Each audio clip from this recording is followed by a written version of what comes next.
Hello everyone once again. और जिन्होंने मेरा पिछला ब्लॉग देखा है उनको आइडिया है, और जिनको आइडिया नहीं है उनको मैं बता दूं कि हम हॉलीडेज़ के लिए क्रोएशिया आए हुए हैं।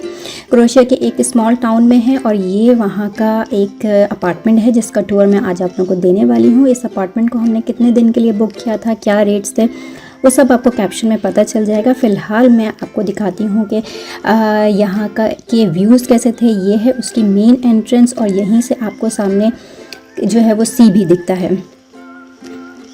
तो चलें अब अंदर चलते हैं। आप जैसे ही मेन गेट से एंटर होते हैं तो हॉलवे है। हॉलवे के अंदर सामने की तरफ एक रूम है, उसके साथ ही वॉशरूम्स हैं और दूसरा रूम इधर है। राइट साइड पे जो है वो लिविंग स्पेस है जिसमें किचन और लिविंग एरिया है।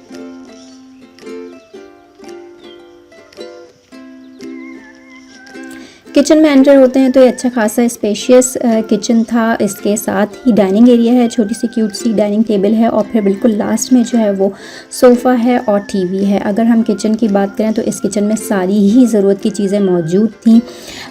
यूजली जो B&B हाउसेस होते हैं उनके किचन में सारी चीज़ें मौजूद होती हैं। लिक्विड डिटर्जेंट, टिश्यूज़, फॉइल्स वगैरह। इसके साथ ही जो है वो सारे बर्तन भी मौजूद होते हैं। अगर आपको बर्तनों को लेके थोड़ा सा हाइजीन प्रॉब्लम है तो आप ये कर सकते हैं कि जो ट्रिक मैं यूज़ करती हूँ कि मैं किसी भी ऐसी एयरबीएनबी की स्पेस में आके देख लेती हूँ कि कौन कौन से बर्तन मेरे यूज़ में आएंगे और फिर उन सारे बर्तनों को डिश वॉशर में रख के उनको वॉश कर लेती हूँ। तो ऑल्दो ये सारे वॉश्ड हैं, क्लीन्ड हैं, देखने से भी पता लगता है, लेकिन बस अगर आपके जहन में थोड़ा सा भी कोई शक है तो वो शक जो है वो निकल जाता है। और ये सही सेम ट्रिक आप जो है वो बेडशीट के साथ भी कर सकते हैं।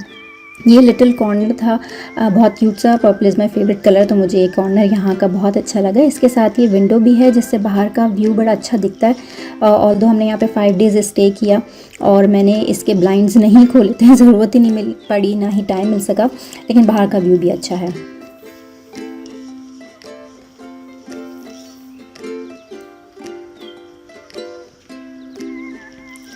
डाइनिंग स्पेस की बात करें तो ये राउंड टेबल हमारी छोटी सी फैमिली के लिए इनफ थी। साथ में जो टीवी था उसमें नेटफ्लिक्स भी मौजूद था और कास्ट की डिवाइस भी मौजूद थी। अगर आप अपने मोबाइल से कोई चीज़ कास्ट करके देखना चाहें तो आप देख सकते हैं, बिकॉज़ यूजली ऐसी जगहों पे जो लोकल चैनल्स होते हैं वही आ रहे होते हैं।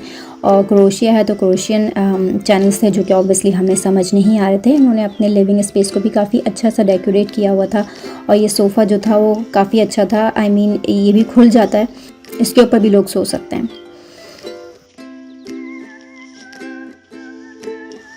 ये इनका एंट्री वे है जिसमें उन्होंने यहाँ पे सारी इन्फॉर्मेशन भी दी हुई थी और ये अच्छा सा स्पेस था शूज़ पहनने के लिए और तैयार होने के लिए। साथ में यहाँ पे ड्राइड लेवेंडर्स रखे हुए थे तो उनकी खुशबू जो है वो 5 दिन रही है।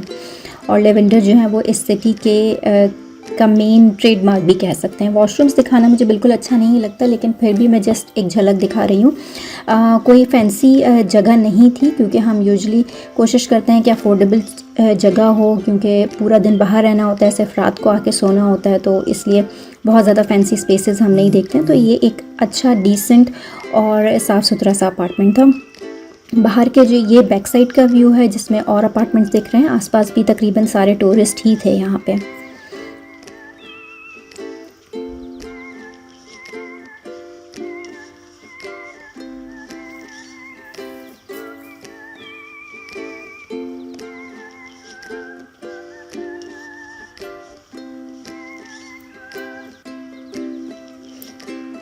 ये वाला जो कमरा है वो मेरे बच्चों ने आते साथ ही दोनों रूम्स देखे थे और उन्होंने कहा था ये इस वाले रूम में हम स्टे करने वाले हैं। तो मैंने कहा नो प्रॉब्लम।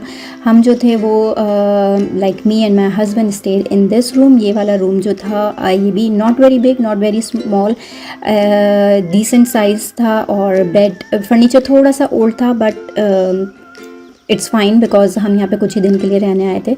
लेकिन जो वार्डरोब्स थी वो काफ़ी, उसके अंदर स्पेस थी, वो हमारा सारा सामान जो है वो उन वार्डरोब्स के अंदर आ गया था। एयरबीएनबी हाउसेस में होता ये है कि जब आप यहाँ पे स्टे करते हैं तो ये आपको बिल्कुल क्लीन और साफ़ सुथरा होके मिलता है। तो जब आप जा रहे होते हैं तो भी आपको इसे प्रॉपर्ली क्लीन और साफ़ सुथरा करके ही छोड़ना होता है। सारी चीज़ें मौजूद होती हैं, क्लीनिंग की भी, वॉशरूम क्लीन के लिए भी, फ्लोर क्लीनिंग के लिए भी।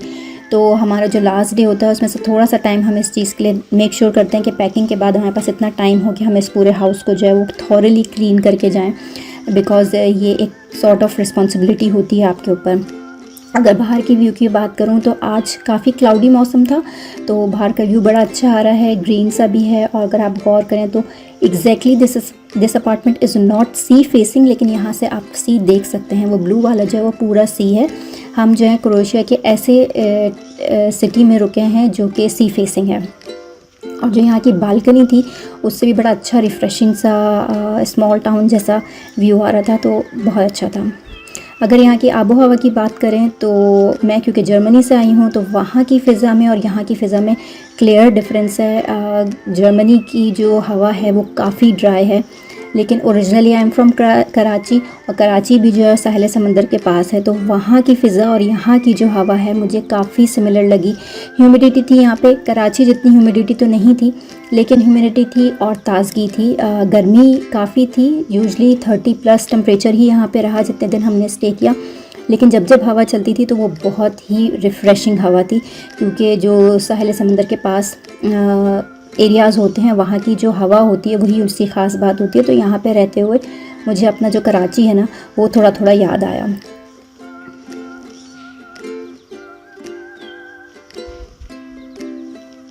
और जब हम फर्स्ट डे आए थे तो हमारी जो होस्ट थी उन्होंने हमारे लिए पेस्ट्रीज़ और एक और चीज़ भी बना के रखी थी, लेकिन उसमें मीट था तो हमने वो रिटर्न कर दिया था। लेकिन चीज़ और पेस्ट्रीज़ थी, पेस्ट्रीज़ होममेड थी और बहुत मज़े की थी। इसके अलावा भी उन्होंने हमें एटलीस्ट बच्चों को एवरीडे कुछ ना कुछ स्वीट्स एंड चॉकलेट्स दी, तो उनका टाइम बहुत अच्छा गुजरा। और लास्ट डे उन्होंने हमें गिफ्ट भी दिया जो कि मैं आपको नेक्स्ट ब्लॉग्स में बताऊँगी। ये यहाँ का बाहर का एरिया है, बहुत क्यूट सा अच्छा सा 3 स्टोरी बिल्डिंग थी। हम सेकंड फ्लोर पे थे। नेक्स्ट ब्लॉग में मैं दिखाऊंगी कि हमने इस सिटी को कैसे एक्सप्लोर किया, यहाँ पे क्या क्या चीज़ें हैं, हमारे दिन कैसे गुजरे। तो हमारी वीडियोस देखते रहिएगा, इंशाल्लाह फिर मुलाकात होती है आपसे नेक्स्ट ब्लॉग में। तब तक अपना ख्याल रखिएगा, अपने आस पास की उनका भी ख्याल रखिएगा। अल्लाह हाफिज़।